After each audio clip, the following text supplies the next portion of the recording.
Movie शुरू होती है और हम एक लड़के मैक्स को देखते हैं जो कि अपने घर की छत पर बैठकर अपनी ड्राइंग कंप्लीट कर रहा होता है। लेकिन तभी उसकी मदर उसे नीचे बुलाती है ताकि वो अपना शिफ्टिंग का काम खत्म कर ले। अब उनकी बातों से हमें पता चलता है कि वो लोग पहले यहाँ पर रहा करते थे, लेकिन जब मैक्स 8 महीने का था तो वो लोग इस जगह को छोड़कर चले गए और मैक्स की फादर भी इसी शहर में ही एक हादसे की वजह से मारे गए और अब वो लोग दोबारा से रहने के लिए यहाँ पर आए हैं। अब जब वो लोग शिफ्टिंग कर रहे होते हैं तो इसी दौरान मैक्स कुछ अजीब नोटिस करता है। वो जैसे अपना हाथ टीवी के पास लेकर जाता है तो टीवी की स्क्रीन पर अजीब तरह की वेव्स बनने लगती हैं, जो कि साइंटिफिकली पॉसिबल ही नहीं था। तब ये देखकर मैक्स अपने हाथ को देखता है और काफी शॉक्ड हो जाता है, लेकिन फिर वो इस चीज को इग्नोर करके अपनी मदर की हेल्प करने में लग जाता है। इसके बाद मैक्स अपने स्कूल के लिए तैयार हो रहा होता है, लेकिन तब भी वो अपने हाथ से निकली हुई उन वेव्स के बारे में सोच रहा होता है कि आखिर वो चीज थी क्या और ये चीज पॉसिबल कैसे हो सकती है। फिर मैक्स अपने स्कूल के लिए निकल जाता है। फिर मैक्स स्कूल जाते हुए एक रिसर्च लैब की रेस्ट्रिक्टेड एरिया के पास जाकर रुकता है। असल में ये रिसर्च लैब मैक्स के फादर की ही थी, जहाँ पर एक हादसा होने की वजह से उसके फादर की मौत हो गई। तभी मैक्स के पास उसकी मदर का मैसेज आता है और वो जैसे स्क्रीन को स्वाइप करता है उसके हाथ से फिर वैसे ही वेव्स निकलती हैं और इस बार तो मोबाइल पूरी तरह से बंद हो जाता है। इसके बाद मैक्स दोबारा अपने स्कूल के लिए निकल जाता है। इसके बाद हमें उस रिसर्च लैब के अंदर का सीन दिखाया जाता है, जहाँ पर एक सबमरीन रोबोट में से एक अजीब तरह की लाइट ग्लो करती है और ये लाइट ब्लू कलर की होती है और ये सबमरीन ग्लो इसीलिए कर रही थी क्योंकि मैक्स उसके आस पास ही था, जिसकी वजह से वो सबमरीन रोबोट एक्टिवेट होना शुरू हो जाता है।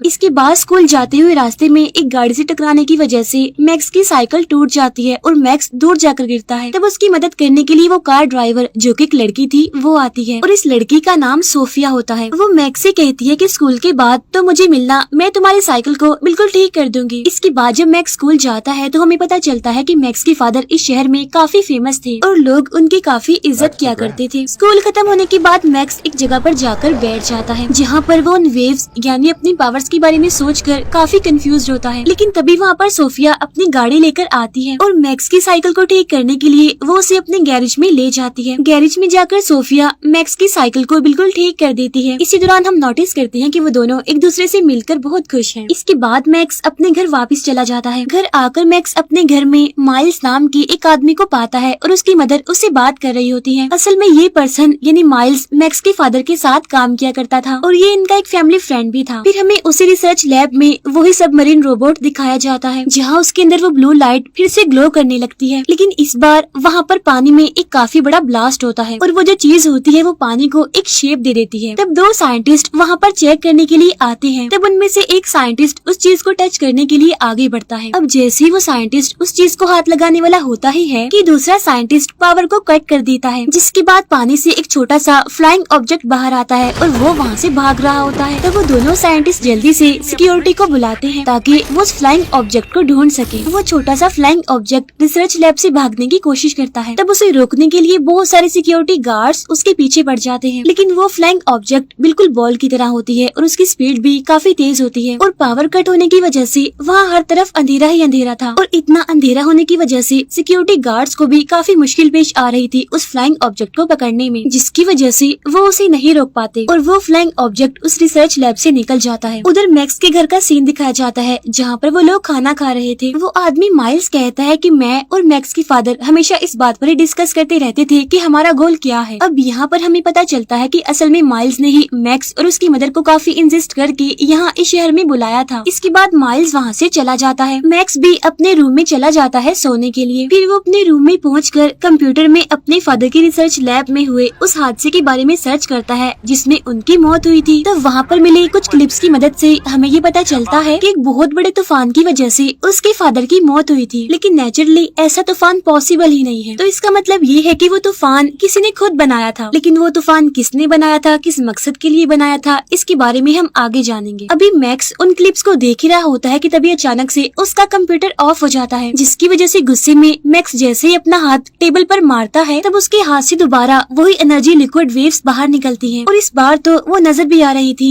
जिन्हें देखकर मैक्स बहुत बहुत घबरा जाता है। घबराते हुए वो अपने हाथ को तकिए के नीचे रख देता है। फिर मैक्स अपने हाथ से निकलने वाली उन वेव्स को बड़े गौर से देख रहा होता है, उन्हें एग्जामिन कर रहा होता है। लेकिन जैसे ही वो अपना हाथ बंद करता है, इन्हें जैसे ही अपनी मुट्ठी को बंद करता है तो वो सारी वेव्स गायब हो जाती हैं। लेकिन जैसे ही वो अपनी मुट्ठी दोबारा खोलता है तो इस बार तो वो वेव्स काफी फोर्स से बाहर आती हैं, जिसकी वजह से मैक्स नीचे गिर जाता है। फिर नेक्स्ट डे मैक्स एक रेडियो और एक लैंप की मदद से अपनी पावर्स को कंट्रोल करने की कोशिश कर रहा होता है। जहाँ पर उसकी पावर्स तो कंट्रोल नहीं होती, लेकिन वो उन चीजों को ब्लास्ट कर देता है। फिर वो दोबारा से अपने स्कूल के लिए निकल पड़ता है। फिर ब्रेक के दौरान मैक्स अपने हाथ से निकलने वाली उन एनर्जी वेव्स का स्केच ड्रॉ करता है और तभी सोफिया वहाँ पर आकर उसे अपने साथ एक रेस्टोरेंट में चलने के लिए इनवाइट करती है, जिस पर मैक्स मान जाता है। फिर हम देखते हैं कि मैक्स अपने फ्री टाइम में अपने हाथ से निकलने वाली उन एनर्जी लिक्विड वेव से खेलने लगता है। फिर वो अपने घर में वापस आकर अपने कंप्यूटर में ये ढूंढने की कोशिश करता है कि उसकी फिंगर से लिक्विड एनर्जी वेव्स निकल रही हैं, तो ये है क्या। लेकिन ऑब्वियसली ये चीजें इंटरनेट पर मौजूद नहीं होती। फिर मैक्स नीचे आता है अपनी मदर से बातें करने के लिए अपने फादर के बारे में, जहाँ पर मैक्स ये जानने की कोशिश करता है कि आखिर उसके फादर कहाँ से हैं, उनका फैमिली बैकग्राउंड क्या है, उसके फादर का पास्ट क्या है, सब कुछ। और साथ साथ ये भी कि उनके घर के नीचे बॉम्ब शेल्टर क्यों है, क्योंकि मैक्स को ये बात बुरी लगती थी कि शहर के लोग उसके फादर को उसकी निस्बत ज्यादा जानते हैं। लेकिन तभी हम नोटिस करते हैं कि कुछ तो ऐसा है, कोई तो ऐसी चीज है जो मैक्स पर नजर रख रही है, और ये चीज मैक्स के अंदर मौजूद उन एनर्जी वेव्स को भी देख सकती है। नेक्स्ट डे मैक्स सोफिया के साथ उस रेस्टोरेंट में जाता है जहाँ पर उसने इनवाइट किया था। जहाँ पर कुछ बातें करने के बाद मैक्स की तबीयत खराब होने लगती है, क्योंकि उसकी पावर्स ओवरलोड हो रही थी, जहाँ पर उसकी हालत अब देखते ही देखते बिगड़ने लगती है। इसीलिए वो फौरन वॉशरूम चला जाता है, और वॉशरूम में जाकर जैसे ही वो मिरर में देखता है तो वो नोटिस करता है कि उसकी आंखों में से ब्लू लाइट्स निकल रही हैं, और उसके हाथों से भी अब पहले की निस्बत ज्यादा एनर्जी वेव्स निकल रही हैं। लेकिन इस बार तो वो उन्हें कंट्रोल भी नहीं कर पा रहा था। लेकिन जैसे ही मैक्स उन एनर्जी वेव्स को ऑफ करता है, वॉशरूम की लाइट्स भी ऑफ हो जाती हैं, जिसकी वजह से वहाँ पर हर तरफ अंधेरा हो जाता है। और अब तो मैक्स की बॉडी से भी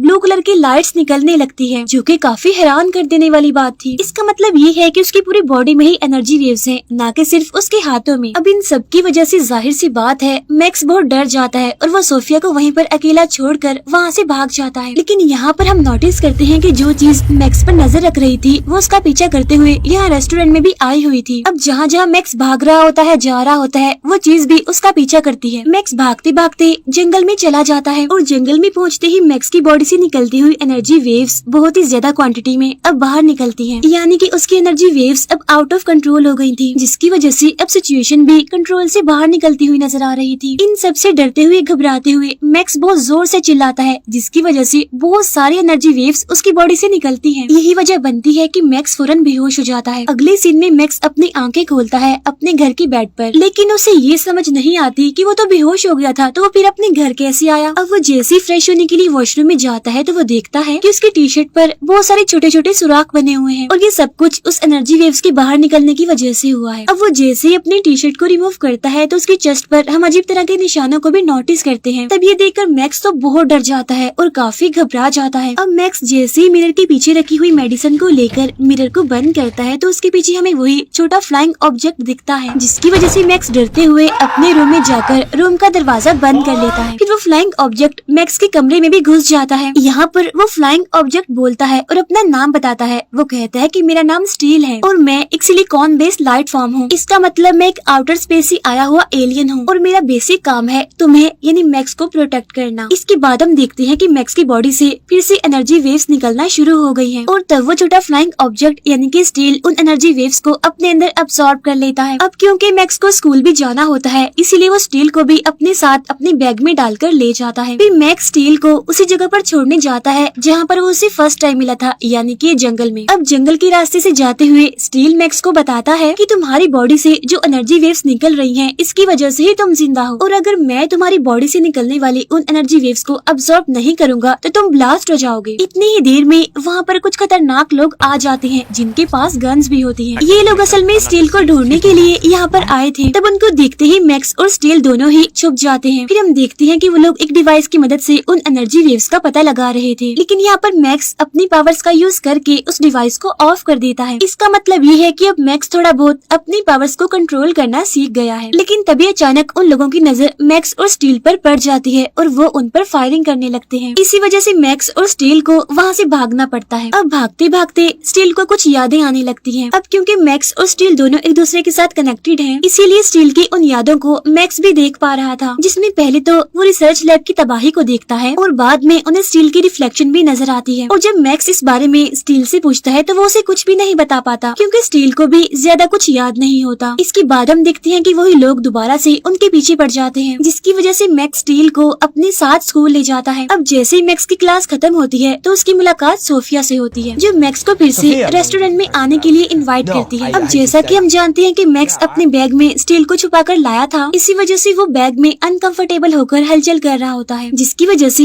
मैक्स को वहाँ से जाना पड़ता है। फिर वो दोनों एक ग्राउंड में जाकर बैठ जाते हैं और डिस्कस करने लगते हैं कि सारी सिचुएशन को कैसे कंट्रोल किया जाए। तभी उस टाइम मैक्स की बैग से एक ड्राइंग बाहर आती है, जहाँ पर उसने अपने ही फादर की रिसर्च लैब को ड्रॉ किया हुआ था। तब ये देखकर स्टील उसे बताता है कि हम लोगों को मारने के लिए अल्ट्रा लिंक्स आएंगे। अल्ट्रा लिंक्स भी असल में एक एलियन ही होता है और यही अल्ट्रा लिंक्स ही मैक्स के फादर की मौत की वजह है। इसके बाद वो दोनों अपने फादर की रिसर्च लैब में जाते हैं और अब ये लैब पूरी तरह से वीरान होती है। वहाँ पर जाकर मैक्स अपनी पावर्स की प्रैक्टिस करने लगता है, जहाँ पर मैक्स बहुत सारी नई नई चीजें करता है, जैसे कि वो वहाँ पर मार्शल आर्ट करता है, पार्कोर करता है और जिम्नास्टिक करता है। इसके बाद वो बड़े बड़े जंप भी करता है। इन शॉर्ट इतनी थोड़े टाइम में ये सब कुछ करने की पावर्स उसके अंदर आ जाती है। फिर मैक्स गलती से एक काफी बड़ा जंप कर देता है और ऊपर जाकर वो बाय मिस्टेक नीचे गिर जाता है, लेकिन ठीक टाइम पर स्टील उसे बचा लेता है। लेकिन तभी वो दोनों आपस में लिंक्ड हो जाते हैं, जिसकी वजह से वो लोग ट्रांसफॉर्म हो जाते हैं एक अलग ही तरह की सूट में। तब सूट अप होते ही मैक्स को कुछ विजन्स आते हैं, जो कि असल में स्टील की मेमोरीज होती हैं, यानी उसकी यादें, जिसमें कि वो अपने फादर को देखता है और मैक्स के फादर स्टील को देखते ही पहचान लेते हैं। इसके बाद जब वो दोनों अनलिंक्ड होते हैं तो मैक्स स्टील से पूछता है कि तुम मेरे फादर को कैसे जानते हो, लेकिन इसका जवाब स्टील नहीं दे पाता, क्योंकि उसको भी कुछ याद नहीं होता। लेकिन वो सिर्फ ये कहता है कि जिस तूफान से तुम्हारे फादर की मौत हुई थी वो असल में एक अल्ट्रा लिंक था। इसके बाद हमें अगले दिन का सीन दिखाया जाता है, जहाँ पर मैक्स और स्टील घर में होते हैं, जहाँ पर मैक्स डिसाइड करता है सब कुछ अपनी मदर को बताने का, लेकिन उसकी मदर तो घर पर ही नहीं होती। तभी मैक्स अपने फ्रिज पर एंटिक का साइन देखता है और वो डिसाइड करता है कि वो एंटिक जाकर माइल्स से इस बारे में सब कुछ पूछेगा।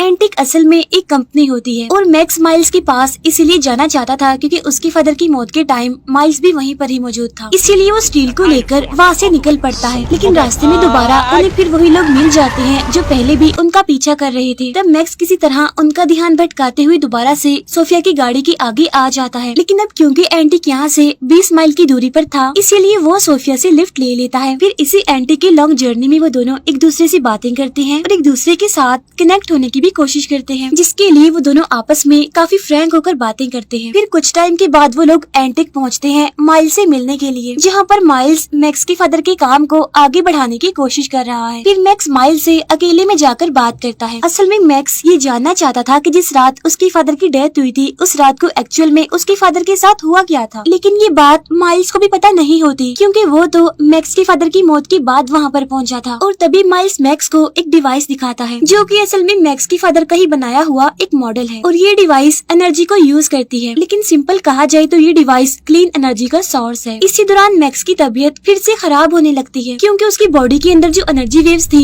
वो फिर से ओवरलोड हो रही थी। तब उसकी बॉडी से निकलने वाली एनर्जी वेव्स को माइल्स भी देख लेता है, जिसे देखकर वो बहुत ही ज्यादा शॉक्ड हो जाता है और मैक्स पहले की तरह ही वहाँ से भाग जाता है। भागते भागते मैक्स एक जगह पर आ जाता है, जहाँ पर एक अजीब सा तूफान उसका पीछा कर रहा था और इसी दौरान एक औरत की गाड़ी रेलवे ट्रैक पर आकर फंस जाती है। तब मैक्स उस लेडी की हेल्प करने के लिए जाता है और वो अपनी पावर से उसकी गाड़ी को स्टार्ट भी कर देता है। अब देखते ही देखते वो तूफान मैक्स को अपनी तरफ खींचने लगता है और जब वो मैक्स को निगलने ही वाला होता है तो बिल्कुल ठीक टाइम पर वहाँ स्टील आ जाता है। यहाँ पर वो दोनों लिंक्ड होते हैं और एक बार फिर से उस सूट में ट्रांसफॉर्म हो जाते हैं और इस बार मैक्स काफी अच्छे से उस सूट का इस्तेमाल करके उस तूफान को खत्म कर देता है और ये तूफान भी एक अल्ट्रा लिंक था। तूफान को खत्म करने के बाद जब मैक्स अल्ट्रा लिंक की तरफ आगे बढ़ता है तो वो देखता है कि वो अल्ट्रा लिंक तो बिल्कुल स्टील की तरह ही दिख रहा है, तो इसका मतलब साफ था कि स्टील भी अल्ट्रा लिंक का ही हिस्सा है। तब यहाँ पर फिर से मैक्स को विजन्स आने लगते हैं और इन विजन्स को देखकर ऐसा लगता है कि स्टील ने ही मैक्स के फादर को मारा है, लेकिन स्टील यहाँ पर मैक्स को बताता है कि तुम्हारे फादर इस एनर्जी वेव को जो कि तुम्हारे अंदर है इसी अल्ट्रा लिंक के खिलाफ यूज कर रहे थे, यानी कि तुम्हारे फादर के अंदर भी ये एनर्जी मौजूद थी जो कि तुम्हारे अंदर है। यहाँ पर स्टील मैक्स को ये भी बताता है कि अल्ट्रा लिंक्स असल में जमीन को डिस्ट्रॉय करने के लिए आए हैं और सिर्फ तुम्हारी एनर्जी एनर्जी ही अल्ट्रा लिंक्स को रोक सकती है। लेकिन मैक्स इन सभी चीजों की वजह से काफी पैनिक कर जाता है और काफी डर भी जाता है, क्योंकि ये सारे काम उसके फादर भी कर रहे थे और उनकी मौत हो गई। इसीलिए वो भागकर अपने घर जाता है, जहाँ पर वो देखता है कि कुछ ऑफिसर्स उसके घर की तलाशी ले रहे हैं। तभी ये देखकर मैक्स समझ जाता है कि ये सारे लोग उसके पीछे उसके घर तक आ गए हैं। इसी वजह से मैक्स वहाँ से भागकर सोफिया के घर चला जाता है, जहाँ वो सोफिया की गाड़ी उससे मांगता है और गाड़ी में बैठकर वो एंटी के लिए निकल जाता है और रास्ते में वो माइल्स को कॉल करता है। तब माइल्स उसे उसकी फादर की पुरानी रिसर्च लैब की तरफ आने के लिए कहता है। इसके फौरन बाद हमें मैक्स के घर का सीन दिखाया जाता है, जहाँ पर इस मूवी का एक बड़ा ट्विस्ट रिवील होता है कि मैक्स की मदर असल में एंटी कंपनी की असल ऑनर है और वो उन ऑफिसर्स को मैक्स को ढूंढने का ऑर्डर देती है। इसके बाद हमें दोबारा से रिसर्च लैब का सीन दिखाया जाता है, जहाँ पर मैक्स कुछ लाइट्स को फॉलो करते हुए आगे बढ़ता है। उन लाइट्स को फॉलो करते हुए मैक्स उस प्रोटोटाइप की तरफ आगे बढ़ता है, जिसके अंदर स्टील अभी स्लीपिंग मोड में होता है। असल में ये एक चेम्बर की तरह का होता है और तभी मैक्स को फिर से